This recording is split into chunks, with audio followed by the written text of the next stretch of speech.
আর একটা দোয়া শিখাই দেই, ইনশাআল্লাহ এই দোয়া করলে রিজিক তো বাড়বেই ইনশাআল্লাহ। আপনার যত ঋণ আছে ইনশাআল্লাহ আল্লাহ পাক শোধ করে দিবেন। বিশ্বাস করলেন না?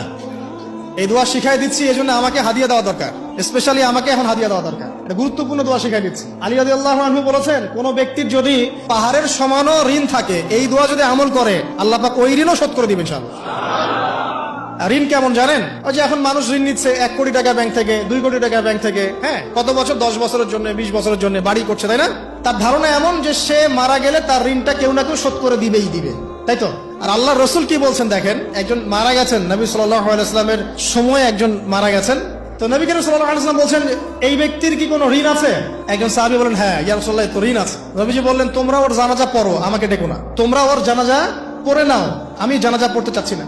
আমি এখন কেমন করে আপনাকে বুঝাবো ঋণ কত ভয়ঙ্কর জিনিস?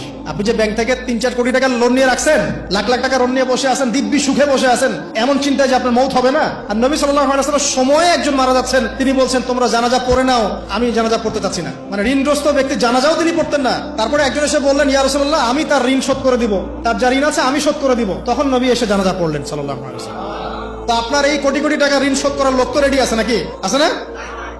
সমস্যা নেই, আপনার জানাজা পড়া হবে, আপনার মিলাদও হবে, আপনার একটা বড়সড় দোয়াও হবে ইনশাআল্লাহ। কিন্তু আল্লাহ পাক বলেছেন, শহীদ, আল্লাহর পথে যুদ্ধ করে শহীদ হয়েছে, এই ব্যক্তির আত্মাও ঝুলে থাকে যতক্ষণ পর্যন্ত না তার ঋণটা শোধ করা হয়। এবার বলেন আমি কি বুঝাবো আপনাকে? আর কিছু বলতে হবে? তো এখন সেই দোয়া শিখাচ্ছি আপনাদেরকে, যে দোয়া শিখলে আপনারা ঋণ থেকে বাঁচবেন ইনশাআল্লাহ। কত দিবেন বলেন? আচ্ছা, হ্যাঁ, এই তো, শুকরিয়া। দোয়া করবেন যেন আল্লাহ পাকের দিনটাকে আল্লাহর জমিনে প্রতিষ্ঠা করতে পারি। আমার সাথে বলেন, দোয়াটা হচ্ছে, আল্লাহুম্মা ইকফিনি বিহালালিকা আন হারামিকা ওয়া আগনিনি বিফদলিকা আম্মান সিওয়াকা। এই দোয়াটা ছোট না?